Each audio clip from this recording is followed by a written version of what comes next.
Hello friends, कैसे हैं आप सभी लोग। तो देखिए, आज हम आप सभी लोगों के लिए सी टेट के एनसीईआरटी बेट पर्यावरण के 30 क्वेश्चंस को लेकर के आए हैं, जो आपके एग्जाम के लिए बेहद इंपॉर्टेंट है।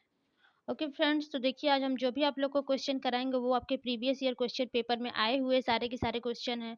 तो अभी तक जिन लोगों ने हमारे चैनल को लाइक एवं सब्सक्राइब नहीं किया है, वे लोग लाइक एवं सब्सक्राइब कर दीजिए और अपने सभी दोस्तों को शेयर भी कर दीजिए। ठीक है, तो आइए सबसे पहले हम लोग अपना पहला क्वेश्चन देखते हैं। देखिए, हमारा चैनल है लर्न विथ अल्बना। ठीक है, आइए हम लोग सबसे पहला क्वेश्चन हम अपना देख लेते हैं क्या है। देखिए फ्रेंड्स, हमारा पहला क्वेश्चन है। देखिए, यहाँ पे निर्देश आप लोग को दिया गया है कि निम्नलिखित प्रश्नों के उत्तर देने के लिए सबसे उचित विकल्प का यानी कि सबसे उचित विकल्प चुनना है। ठीक है, तो सबसे पहला क्वेश्चन देखिए हमारा क्या है। देखिए, हमारा पहला क्वेश्चन है कि राष्ट्रीय पाठ्यचर्या रूपरेखा एनसीएफ 2005 ने कक्षा 1 और 2 के लिए पर्यावरण अध्ययन के किसी पाठ्यक्रम या पाठ्यपुस्तकों की संस्तुति नहीं की है। इसके लिए सबसे उपयुक्त कारण है। ठीक है, कि संस्तुति क्यों नहीं की है, इसका क्या कारण है। तो पहला देखिए आपका क्या है। पहला ऑप्शन कि पर्यावरण अध्ययन केवल कक्षा 3 से आगे की कक्षा के लिए है। दूसरा ऑप्शन है आपका कक्षा 1 और 2 के शिक्षार्थी पढ़ना लिखना नहीं जानते। दूसरा ऑप्शन है आपका संदर्भ युक्त अधिगम परिवेश प्रदान करना। और आपका फोर्थ ऑप्शन है डी कि पाठ्यक्रम का भार कम करने के लिए। तो देखिए फ्रेंड्स, इसका जो सबसे सही आंसर हो जाएगा, ये हमने आपको बताया था कि जहाँ पे संदर्भ युक्त आ जाएगा वो आपका आंसर जो होगा वो करेक्ट हो जाएगा। ठीक है, तो यहाँ पर देखिए दिया है संदर्भ युक्त अधिगम परिवेश प्रदान करना। ठीक है, यही कारण है कि उसने जो कक्षा 1-2 के लिए पर्यावरण अध्ययन की पाठ्यपुस्तक है, ठीक है, उसको संस्तुति उसकी नहीं की थी। आइए फ्रेंड्स, हम लोग अपना फटाफट से दूसरा क्वेश्चन देख लेते हैं क्या है। देखिए फ्रेंड्स, हमारा दूसरा क्वेश्चन है कि एक अध्यापक को कक्षा 4 के विद्यार्थियों को हमारे देश के भोजन की सांस्कृतिक विविधताएं पढ़ानी है। इस विषय को पढ़ाने के लिए सर्वोत्तम विधि निम्नलिखित में से क्या है। सबसे सर्वोत्तम देखिए यहाँ पर आपको ढूंढना है। ओके फ्रेंड्स, तो देखिए सबसे पहला ऑप्शन है आपका कि अपने देश के विभिन्न राज्यों के विभिन्न लोगों द्वारा खाए जाने वाले विविध भोजन के बारे में विद्यार्थियों को एक प्रोजेक्ट परियोजना दें। ठीक है, प्रोजेक्ट या फिर परियोजना देना चाहिए। ये देखिए आपका कुछ हद तक सही है, बट हम लोग अगला क्वेश्चन अपना देख लेंगे क्या है। सॉरी, ऑप्शन बी ऑप्शन है आपका विद्यार्थियों से पूछे कि उन्होंने क्या खाया है उसके बाद चर्चा करें। ये तो आपका गलत हो जाएगा। ठीक है, पहले बच्चों से ये थोड़ी पूछा जाता है कि आपने क्या खाया क्या पिया है। अगला ऑप्शन देखिए आपका क्या है कि विद्यार्थियों से कहे कि वे अपने परिवार के भोजन के बारे में सूचना एकत्र करें। ये भी आपका नहीं होगा। डी ऑप्शन देखिए विभिन्न प्रकार की खाने की चीजों को चित्रों वाले फ्लैश कार्ड दिखा। ये भी आपका गलत है। सबसे करेक्ट आंसर आपका क्या हो जाएगा, ऑप्शन नंबर ए। ठीक है, तो क्वेश्चन नंबर 2 का राइट ऑप्शन ए हो जाएगा। आइए अब हम लोग अपना अगला क्वेश्चन देख लेते हैं क्या है। देखिए फ्रेंड्स, हमारा अगला क्वेश्चन है कि प्राथमिक कक्षाओं में पर्यावरण अध्ययन के लिए निम्नलिखित सभी सामान्य उपागमों का अनुपालन किया जाना है केवल इसे छोड़कर। पहला है मूर्त से अमूर्त, दूसरा है सरल से कठिन, तीसरा है स्थानीय से वैश्विक और चौथा आपका लास्ट ऑप्शन है इसमें अमूर्त से मूर्त। ठीक है, तो अब देखिए यहाँ पर ऑप्शन है केवल डी, केवल ए और बी, केवल बी और सी, केवल बी। तो देखिए फ्रेंड्स, इसका जो सही ऑप्शन हो जाएगा केवल इसे छोड़कर, किसको छोड़ करके आपको बताना है। तो देखिए फ्रेंड्स, यहाँ पर केवल डी यही आपका सही हो जाएगा। ठीक है, ऑप्शन ए। ठीक है, केवल डी अमूर्त से मूर्त को छोड़ करके। ठीक है, आइए अगला क्वेश्चन देख लेते हैं क्या है। देखिए फ्रेंड्स, हमारा अगला क्वेश्चन थोड़ा बड़ा है। देखिए सीटेट में आपको ऐसे ही क्वेश्चंस देखने को मिलेंगे। तो पहला क्वेश्चन है आपका देखिए कि निम्नलिखित तालिका का अध्ययन कीजिए। देखिए यहाँ पर पहले दिया गया है पेट्रोल का मूल्य, ठीक है, लीटर में दिया गया है। फिर उसके बाद है डीजल का मूल्य यहाँ पे लीटर में। तो देखिए जून 2007 में जो पेट्रोल का मूल्य था वो 47 रुपये 74 पैसा था और दिसंबर 2014 में ये 61 रुपये था। ठीक है, 61 रुपये 33 पैसा। और डीजल का मूल्य देखिए वहीं पर 2007 में जो 35 रुपये हो गया और 2014 में 50 रुपये था। ठीक है, 50.5 रुपये। तो देखिए यहाँ पे क्या है, उपर्युक्त तालिका का अध्ययन करने के बाद कक्षा 5 के विद्यार्थी देवमीत ने अपनी नोटबुक में यह लिखा। देखिए उसने क्या लिखा है। पहला ऑप्शन दिया है कि पेट्रोल डीजल की अपेक्षा अधिक महंगा है। पेट्रोल डीजल की अपेक्षा अधिक महंगा है, ये तो सही बोला है उसने। देखिए यहाँ पर पेट्रोल दोनों ईयर में 2007 में भी कम है इससे और 2014 में भी इससे कम है, ठीक है। दूसरा ऑप्शन क्या दिया है कि पेट्रोल की अपेक्षा डीजल के मूल्य में वृद्धि प्रतिशत अधिक है, वृद्धि प्रतिशत अधिक है, ठीक है। अगला ऑप्शन देखिएगा आपका क्या है, डीजल सस्ता है इसलिए सार्वजनिक परिवहन पर चलता है, डीजल सस्ता है इसलिए सार्वजनिक परिवहन पर चलता है। और चौथा है देखिए आपका, डीजल पेट्रोल से सस्ता ईंधन है, लोगों को डीजल वाली गाड़ियां खरीदनी चाहिए। ये देखिए उसने सही बोला है कि पेट्रोल जो डीजल से सस्ता ईंधन है इसलिए सबको डीजल वाली गाड़ियां खरीदनी चाहिए, ठीक है। डीजल सस्ता है इसलिए सार्वजनिक परिवहन चलता है। तो देखिए फ्रेंड्स, जो इसका राइट ऑप्शन हो जाएगा, पहला देखिए दिया है सी तथा डी निष्कर्ष हैं, ए तथा डी प्रेक्षण है, सी तथा सॉरी ए तथा सी प्रेक्षण है, बी तथा सी निष्कर्ष है। तो देखिए इसका जो निष्कर्ष है वो राइट ऑप्शन क्या हो जाएगा आपका, सी तथा डी निष्कर्ष है, ठीक है। इसका ये निष्कर्ष निकला है कि डीजल सस्ता है इसलिए सार्वजनिक परिवहन चलता है। और देखिए चौथा में आपका क्या है कि डीजल पेट्रोल से सस्ता ईंधन है, लोगों को डीजल वाली गाड़ियां खरीदनी चाहिए। आइए फ्रेंड्स हम अपना अगला क्वेश्चन देख लेते हैं क्या है।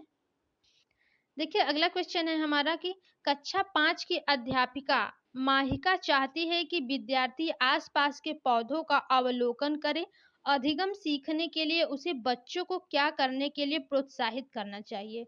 तो देखिए फ्रेंड्स, आपका पहला ऑप्शन है समझना कि पौधे हमारे लिए उपयोगी होते हैं, दूसरा है अधिकतम पौधों के नाम लिखना, तीसरा है उनकी ऊंचाई, पत्तियों, गंध और उगने के समय में अंतर का अवलोकन करना, चौथा लास्ट है आपका समझना कि पौधे भी सजीव होते हैं।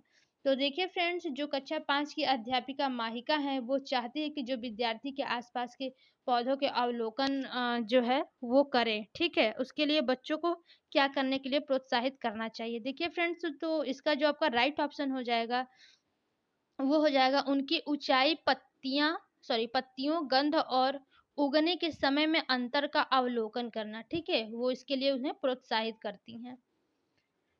आइए अगला क्वेश्चन देख लेते हैं क्या है। देखिए मेरा अगला क्वेश्चन है कि प्राथमिक स्तर पर पर्यावरण अध्ययन के आधार पर निम्नलिखित में से कौन सा एक संकेतक उपयुक्त है। पहला है प्रश्न पूछना, दूसरा है न्याय और समानता के प्रति चिंता, तीसरा है सहयोग, चौथा है स्मरण रखना। तो देखिए फ्रेंड्स, जो आपका इसका करेक्ट आंसर हो जाएगा वो क्या हो जाएगा आपका स्मरण रखना, ठीक है। संकेतक उपयुक्त है ये स्मरण रखने वाली बात। आइए अगला क्वेश्चन देखते हैं क्या है। अगला क्वेश्चन देखिए फ्रेंड्स है कि आपके प्रधानाचार्य ने आपको कहा कि कक्षा 5 के विद्यार्थियों को शैक्षिक अवलोकन यात्रा के लिए ले जाएं। इस अवलोकन यात्रा को सार्थक बनाने के लिए आप अपनी योजना में क्या सम्मिलित करेंगी। तो देखिए इस योजना को सफल बनाने के लिए यानी सार्थक बनाने के लिए योजना में क्या सम्मिलित करेंगी। तो देखिए यहाँ पे पहला ऑप्शन है आपका कि जहां जाना हो उसके बारे में जानकारी प्राप्त करने और पढ़ने के लिए विद्यार्थियों को कहना, ठीक है। दूसरा है आनंद के लिए पर्याप्त भोजन और खेलों को साथ ले जाना, ठीक है। तीसरा है आपका यह सुनिश्चित करना कि विद्यार्थी अनुशासित रहें और उस स्थान का शांतिपूर्वक अवलोकन करें। चौथा है आपका देखिए क्रियाकलापों की एक स्तरीकृत सीट उस स्थान के बारे में तैयार करना और प्रामाणिक तथा सार्थक अध्ययन के लिए उसे विद्यार्थियों के साथ यात्रा से पूर्व साझा करना। देखिए फ्रेंड, जो आपका सबसे करेक्ट आंसर हो जाएगा यही डी ही होगा, ठीक है। सार्थक बनाने के लिए पूछा है तो यही आपका सबसे करेक्ट ऑप्शन हो जाएगा। आइए अगला क्वेश्चन देख लेते हैं। अगला क्वेश्चन है देखिए फ्रेंड्स कि प्राथमिक स्तर पर पर्यावरण अध्ययन के शिक्षण में कहानियों और कविताओं का प्रभावी ढंग से उपयोग किया जा सकता है। पर्यावरण अध्ययन में इनके उपयोग का मुख्य उद्देश्य है। पहला है सीखने के लिए संदर्भगत वातावरण प्रदान करना। यहाँ पर देखिए फ्रेंड्स, आपका संदर्भगत आया है तो आपका सबसे करेक्ट आंसर तो यही हो जाएगा, ऑप्शन नंबर ए। बट दूसरा देख लीजिए, दूसरा तीसरा चौथा, ठीक है। दूसरा है पाठों को आनंद बनाना, भाषिक कौशलों को बढ़ावा देना, चौथा है कक्षा की विविधता की पूर्ति। ये देखिए गलत है आपका, सबसे राइट ऑप्शन आपका ए हो जाएगा। मैंने पहले ही बताया जहाँ पे संदर्भ युक्त या संदर्भगत आपका आ जाएगा वहीं आपका आंसर जो होगा वो करेक्ट हो जाएगा। अगला देखिए क्या है। अगला क्वेश्चन देखिए फ्रेंड कि एक प्राथमिक स्तर की अध्यापिका जलाभाव के विषय पर अपनी कक्षा एन के बच्चों को प्रभावपूर्ण तरीके से किस प्रकार आंकेगी।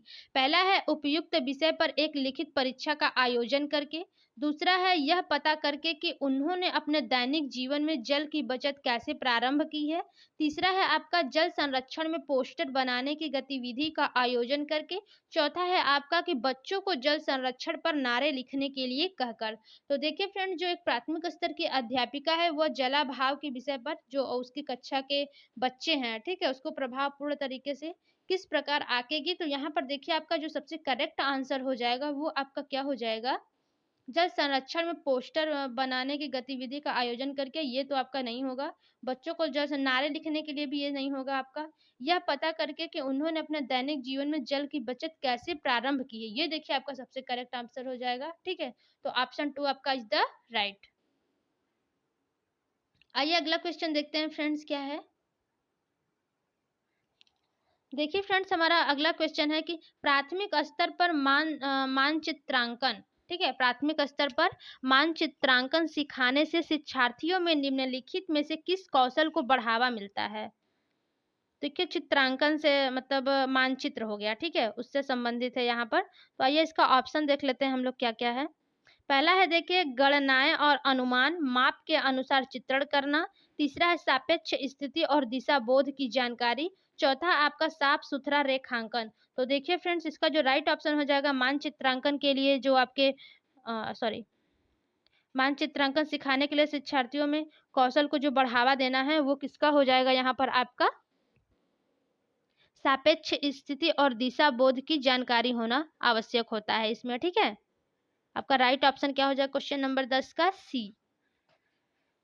अगला क्वेश्चन देखिए फ्रेंड्स क्या है कि इस पौधे में पत्तियां हैं जिन्हें सब्जी की तरह प्रयोग में लाया जाता है। इसके बीजों से तेल प्राप्त किया जाता है। यह पौधा है, पहला ऑप्शन है नारियल, दूसरा है बंद गोभी, तीसरा है सरसों, चौथा है पालक। तो देखिए फ्रेंड्स एक ऐसा जो पौधा है जिसके पत्तों से आपको सब्जी बनाते हैं यानी कि साग बनता है, ठीक है, और उसके जो बीज होते हैं उससे आप तेल निकालते हैं, ठीक है। तो ये आपका राइट ऑप्शन हो जाएगा सरसों, ठीक है, ऑप्शन सी। आइए अगला क्वेश्चन देख लेते हैं फ्रेंड्स। अगला क्वेश्चन देखिए हमारा है कि निम्नलिखित में से कौन सा मच्छरों से होने या फिर फैलने वाले, ठीक है, रोगों का समुच्चय है। ये देखिए हमने पिछली क्लास में ये क्वेश्चन आपका आया हुआ था। देखिए आप लोग डेली प्रैक्टिस करिए, आपका एक भी क्वेश्चन गलत नहीं होगा। इन्हीं सब क्वेश्चनों से आपके मिला जुला करके क्वेश्चन ही बनेंगे, ठीक है। देखिए कल से हम आप लोगों के ये सब ऑफलाइन क्वेश्चन पेपर के हमने जो भी अभी तक कराया है सब ऑफलाइन क्वेश्चन पेपर के क्वेश्चन थे।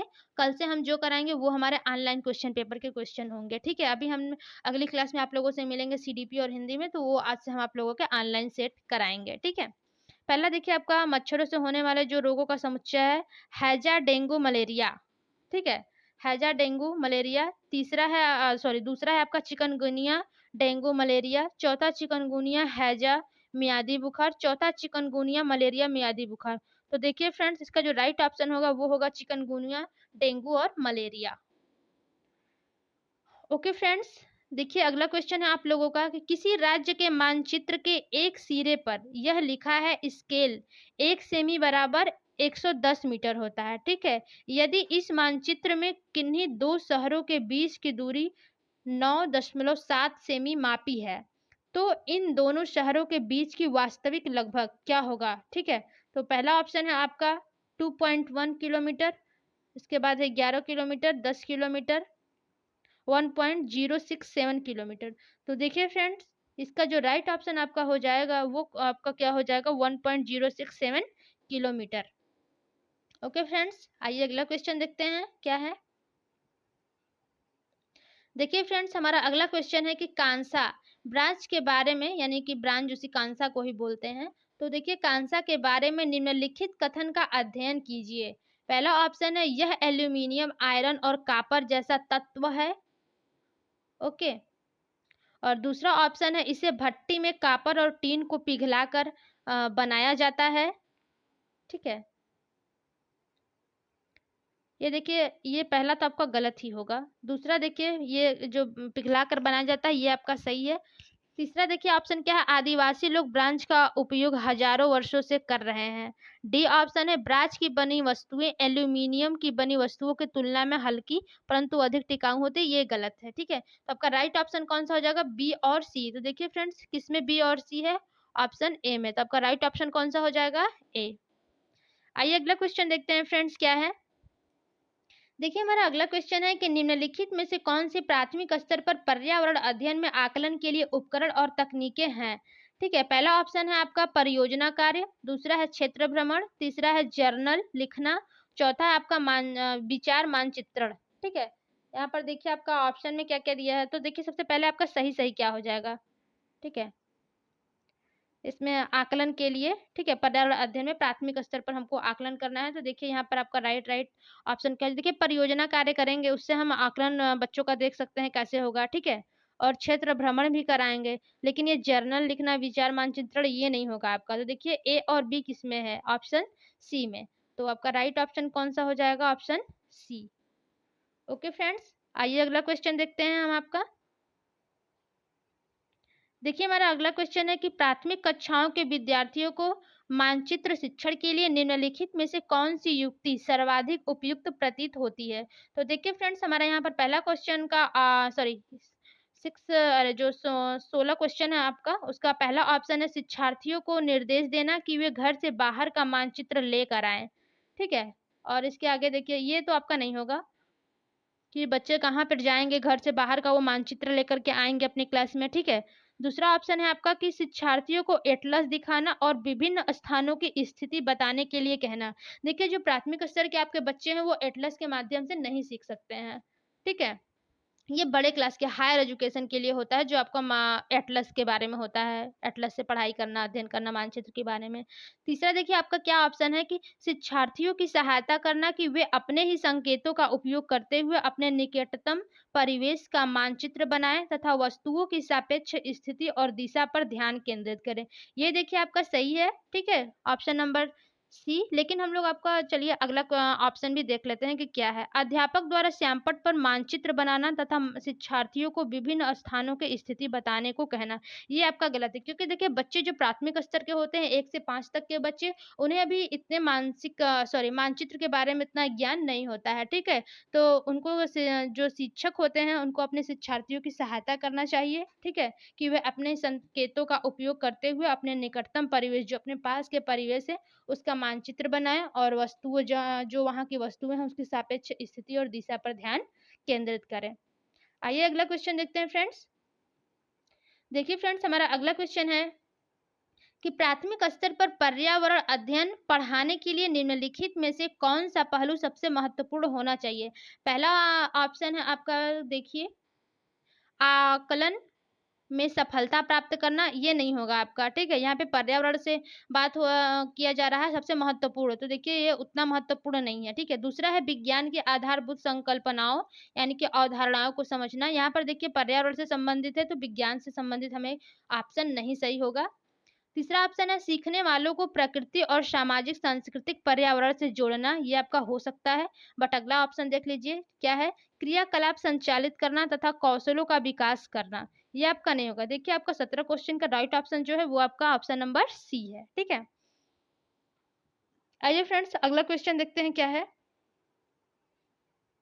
देखिए हमारा अगला क्वेश्चन है कि पर्यावरण अध्ययन के शिक्षण से उन प्रक्रिया और कौशलों को बढ़ावा दिया जाना चाहिए जो पृथक आधारित प्रत्यक्ष अनुभवों के केंद्र बिंदु है। निम्नलिखित में से कौन सा एक ऐसा कौशल नहीं है। ठीक है, यहाँ पर देखिए आपको कौशल नहीं, फ्रेंड्स ध्यान से देखिएगा, यहाँ पे आपको क्वेश्चन में नहीं पूछा है। ठीक है, तो यहाँ पे जो पर्यावरण अध्ययन के शिक्षण है उन प्रक्रियाओं कौशलों को बढ़ावा दिया जाए जो पृथक आधारित प्रत्यक्ष अनुभवों के केंद्र बिंदु है। तो देखिए यहाँ पे पहला ऑप्शन है आपका निर्धारण। ठीक है, निर्धारण। दूसरा निष्कर्ष निकालना, ये तो होना चाहिए। अवलोकन भी, पूर्वानुमान भी। क्या नहीं होना चाहिए, निर्धारण। तो देखिए फ्रेंड्स यहाँ पर आपसे नहीं पूछा है, तो आपका राइट ऑप्शन जो हो जाएगा वो यही हो जाएगा, निर्धारण, ऑप्शन नंबर ए। आइए फ्रेंड्स अगला क्वेश्चन देखते हैं। देखिए फ्रेंड्स, हमारा अगला क्वेश्चन है कि मिजोरम में की जाने वाली झूम खेती के विषय में निम्नलिखित कथनों का अध्ययन कीजिए। झूम खेती के बारे में यहाँ पर आपको बताना है। पहला ऑप्शन है ये, 1 सेकंड, यस, आइए। देखिए पहला ऑप्शन है इसमें कि एक फसल को काटने के पश्चात भूमि कई वर्षों तक खुला छोड़ देते हैं। दूसरा है, इस भूमि पर उगने वाले बांस और खरपतवार काट कर जला दिया जाता है। तीसरा है, बीज बोने से पहले भूमि की गहरी जुताई की जाती है। और आपका डी ऑप्शन देखिए यहाँ पर है, डी और ई, ठीक है। एक ही खेत में 3-4 भिन्न-भिन्न प्रकार की फसलें उगाई जाती हैं। लास्ट ऑप्शन है आपका, आवश्यकता अनुसार रासायनिक उर्वरकों और कीटनाशकों का उपयोग भी किया जाता है। तो देखिए फ्रेंड्स, इसमें आपका क्या सही ऑप्शन हो जाएगा। ओके, तो देखिए आइए हम लोग शुरू से देख लेते हैं क्या-क्या है इसमें। देखिए जो आपकी झूम खेती होती है फ्रेंड्स, ठीक है? ये देखिए एक सफल को काटने के पश्चात भूमि कई वर्षों तक खुला छोड़ देते हैं, ये आपका सही है, ठीक है? दूसरा है आपका कि इस भूमि पर उगने वाले बाँस और खरपतवार होता है उसको काट करके जला दिया जाता है, ये भी सही है। तीसरा है बीज बोने से पहले भूमि की गहरी जुताई करते हैं, ऐसा नहीं होता है इसमें झूम खेती में, ठीक है? तो देखिए ए, बी आपका सही है। अब हम लोग डी और ई में देख लेते हैं, ठीक है? तो डी में देखिए एक ही खेत में 3-4 भिन्न-भिन्न प्रकार के फसलें उगाई जाती हैं, ये भी आपका सही है। ई ऑप्शन है, आवश्यकता अनुसार रासायनिक उर्वरकों और कीटनाशकों का उपयोग भी किया जाता है, ये आपका गलत है। तो देखिए फ्रेंड्स, ए, बी और डी किसमें है आपका, ए, बी और डी ऑप्शन नंबर ए में। तो आपका देखिए जो 19 क्वेश्चन का राइट ऑप्शन हो जाएगा वो आपका राइट ऑप्शन क्या हो जाएगा, ए। आइए फ्रेंड्स अगला क्वेश्चन देख लेते हैं हम आप सभी लोगों का। देखिए फ्रेंड्स, ये आपका अगला क्वेश्चन है कि राधा विभिन्न प्रकार के यात्रा टिकटों का उपयोग करती है, ठीक है? जो राधा है वो विभिन्न प्रकार के यात्रा टिकटों का उपयोग करती है। ऐसे टिकटों के उपयोग से निम्नलिखित में कौन सी संकल्पना पर प्रभावपूर्ण ढंग से चर्चा की जा सकती है? पहला है, अलग अलग साधनों से यात्रा करने पर उनकी लागत भिन्न होती है, ठीक है? तो यहाँ पर देखिए आपका ये सही है कि अलग-अलग साधनों से यात्रा करने पे जो उनकी लागत है अलग-अलग है। बस से जाएँगे आपकी लागत जो किराया भाड़ा जो भी होता है वो अलग है, ट्रेन से अलग होता है, अपनी गाड़ी से जाएँगे तो उसमें अलग होती है। तो आपका ये देखिए पहला ऑप्शन तो सही है। आगे देखिए क्या है, यात्रा की लागत उस वाहन द्वारा प्रयुक्त दूरी पर निर्भर करती है, ऐसा बिल्कुल नहीं है, ठीक है? दूरी पर निर्भर नहीं करती है।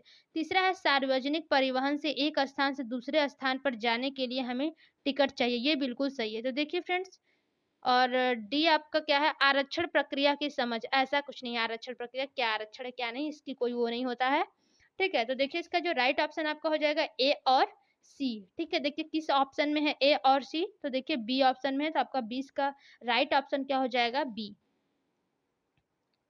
अगला क्वेश्चन देखिए फ्रेंड्स क्या है, देखिए अगला क्वेश्चन है कि यदि हम पक्षियों का अवलोकन करते हैं तो हम यह पाते हैं कि अधिकांश पक्षी अपनी गर्दन अत्यधिक हिलाते हैं, इसका कारण यह है कि, देखिए पहला क्या है इसका कारण, कि जो पहला ऑप्शन है, इनके कान ढके होते हैं और वे उड़ सकते हैं, ऐसा नहीं होता है, इसके कारण से वे अपना गर्दन नहीं हिलाते हैं, ठीक है? दूसरा है, पक्षियों के दो नेत्र आँख होते हैं, ये भी आपका नहीं होगा। तीसरा है, इनके नेत्र 2 भिन्न-भिन्न वस्तुओं को एक ही समय पर फ़ोकस कर सकते हैं, ये भी गलत है। अधिकांश पक्षियों के नेत्र स्थिर होते हैं और घूम नहीं सकते, ठीक है? यही आपका राइट होगा, इसलिए वो अपनी गर्दन को इधर-उधर हिलाते हैं, ठीक है? आइए अगला क्वेश्चन देखते हैं। अगला क्वेश्चन देखिए फ्रेंड हमारा है कि रीना आम पसंद करती है, वह उन्हें जाड़े के लिए संरक्षित करना चाहती है, निम्नलिखित में से कौन सा तरीका संरक्षण के लिए सर्वाधिक उपयुक्त है? देखिए आम जो होता है वो आपके ज्यादातर भाई गर्मी में ही होते हैं, ठीक है? गर्मी का सीजन जो होता है आम के लिए प्रसिद्ध है, गर्मी में ही आम होते हैं। तो देखिए जो रीना है वो बहुत आम का पसंद करती है, आम उसको बहुत अच्छे लगते हैं, तो वो जो है कि वो जाड़े के लिए अपने आम को संरक्षित करना चाहती है, ठीक है? इसके लिए सबसे सर्वाधिक उपयुक्त तरीका देखिए क्या हो सकता है? आइए हम लोग ऑप्शन में देखते हैं, जूस तैयार करना और वायुरोधी डिब्बे में संचित करना। दूसरा है प्लास्टिक के थैले में रखना। तीसरा रेफ्रिजरेटर में संचित करना। अचार और आम पापड़ बनाना। देखिए फ्रेंड्स, इसका जो सबसे राइट ऑप्शन हो जाएगा वो अचार और आम पापड़ बना करके वो संरक्षित कर सकती है। सबसे इसका बेहतरीन तरीका, ठीक है? यहाँ पे देखिए पूछा ही है सर्वाधिक उपयुक्त तरीका, ओके? आइए अगला क्वेश्चन देखते हैं फ्रेंड्स कि निम्नलिखित में से वह कौन सा जानवर यानी कि जंतु है जिसके अग्र दांत हमेशा बढ़ते रहते हैं। वे दांतों को बहुत अधिक लंबा न होने देने के लिए वस्तुओं को काटते और कुतरते हैं। पहला ऑप्शन है आपका गिलहरी, दूसरा है छिपकली, तीसरा है चूहा और चौथा है आपका दीमक। तो देखिए फ्रेंड्स, इसका जो राइट ऑप्शन आपका हो जाएगा वो क्या हो जाएगा? गिलहरी। गिलहरी के दांत देखिए फ्रेंड्स हमेशा बढ़ते रहते हैं, इसलिए वो कुछ न कुछ हमेशा काटते और कुतरते रहते हैं। आइए अगला क्वेश्चन देखते हैं फ्रेंड्स। देखिए फ्रेंड्स, हमारा अगला क्वेश्चन है, कोई किसान उर्वरकों और कीटनाशकों का उपयोग फिर से देखते हैं क्वेश्चन अपना। कोई किसान उर्वरकों और कीटनाशकों का अधिक उपयोग करके अपने खेतों में बार बार धान की फसल उगा रहा है। ऐसा करने से उसके खेतों की मृदा क्या हो जाएगी? पहला ऑप्शन है जुताई के लिए उपयुक्त बन जाएगी, ओके। दूसरा है बंजर हो जाएगी, तीसरा है अन्य फसलों के लिए भी उपजाऊ बन जाएगी, चौथा केवल धान की फसलों के लिए ही उपयोगी रहेगी। तो देखिए फ्रेंड्स, जब आप एक ही खेत में एक ही चीज की फसल हमेशा उगाएंगे तो वहां की जो जमीन होगी वो बंजर हो जाएगी, ठीक है। देखिए आपका राइट ऑप्शन बी हो जाएगा, ओके। अगला क्वेश्चन देखिए आपका क्या है कि केरल के निकटवर्ती राज्य कौन कौन से हैं? कर्नाटक, महाराष्ट्र, आंध्र प्रदेश और कर्नाटक, कर्नाटक, तमिलनाडु, तमिलनाडु और आंध्र प्रदेश। तो देखिए फ्रेंड्स, जो आपके कर्नाटक के, सॉरी मैंने यहाँ पर आपको मैप नहीं दिखाया, हमें मैप लाना चाहिए। तो चलिए हम अगली क्लास में आपकी जरूर कोशिश करेंगे, जब भी ये वाला क्वेश्चन आए तो हम आप लोगों के लिए मैप के थ्रू आप लोगों को समझा दें, ठीक है। देखिए फ्रेंड्स, जो केरल के निकटवर्ती राज्य हैं वो आपके कौन कौन से हैं? तो वो देखिए फ्रेंड्स आपके कर्नाटक और तमिलनाडु हैं, ओके। ध्यान दीजिएगा, अगली बार अगली क्लास में हम आप लोगों के लिए मैप को जरूर लेकर के आएंगे।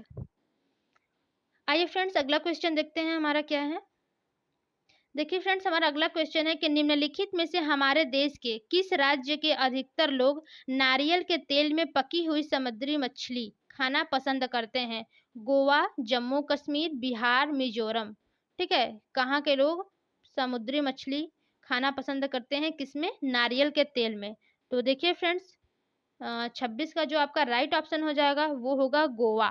ठीक है, गोवा के ही लोग होते हैं जो समुद्री मछली को नारियल के तेल में पका करके खाते हैं, क्योंकि देखिए वहां पे नारियल की अधिक मात्रा होती है, वहां पे नारियल की ही खेती होती है, ठीक है। अगला क्वेश्चन है, देखिए फ्रेंड्स, रेगिस्तानी ओक के बारे में निम्नलिखित कथनों को अध्ययन कीजिए। ठीक है, देखिए हमें यहाँ पर रेगिस्तानी ओक के बारे में अध्ययन करना है। तो देखिए यहाँ पे हमारा क्या है ऑप्शन। पहला है, रेगिस्तानी ओक एक वृक्ष है जिसकी ऊंचाई हर कक्षा के कमरे के लगभग बराबर अर्थात 4 फीट होती है। ये देखिए आपका गलत होगा, ठीक है। रेगिस्तानी और कक्षा के कमरों से इसका कोई संबंध नहीं है, ओके।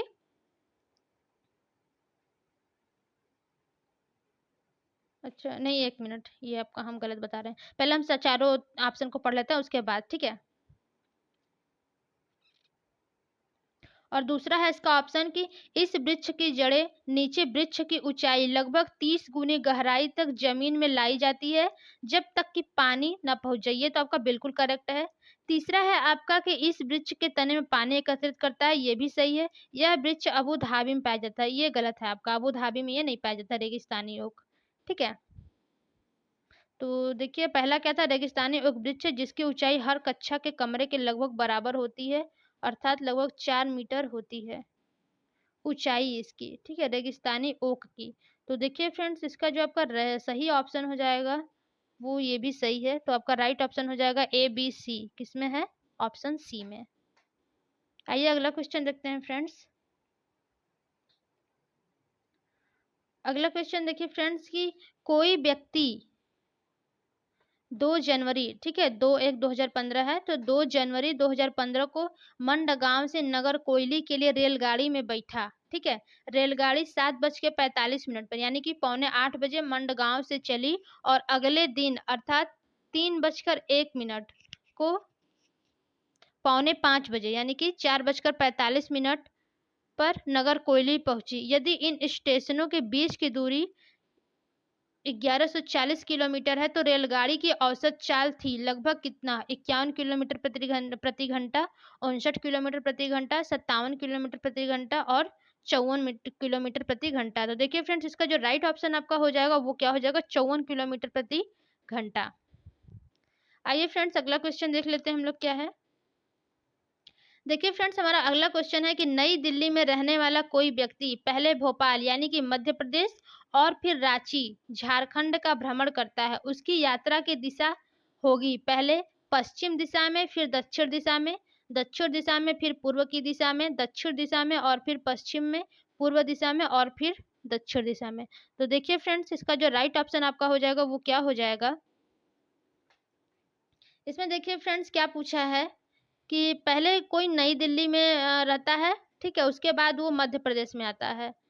तो देखिए फ्रेंड्स, सबसे पहले तो वो दक्षिण में आएगा क्योंकि मान लीजिए आपका दिल्ली देखिए यहाँ पर है, तो जैसे हम आप लोग को ऐसे ही शॉर्टकट में बता रहे हैं, हम अगली क्लास में ज़रूर से मैप को लेकर के आएँगे। और नीचे आपका क्या है? मध्य प्रदेश है, ठीक है? फिर उसके बाद वो झारखंड जाएगा, झारखंड आपका इधर है, तो पहले वो देखिए यहाँ से दक्षिण में आया, फिर इधर से वो पश्चिम में गया, ओके? तो आपका देखिए राइट ऑप्शन क्या हो जाएगा? सी, ओके। अरे सॉरी, पूर्व की दिशा में जाएगा ना, हाँ, दक्षिण फिर वो पूर्व की दिशा, पश्चिम तो इधर होता है, ऐसे आप कर सकते हैं। देखिए ये आपका उत्तर है, ये आपका पूर्व है, ये आपका दक्षिण है, ये आपका पश्चिम है, ओके। अगली क्लास में आपको मैप के थ्रू जरूर बताएंगे।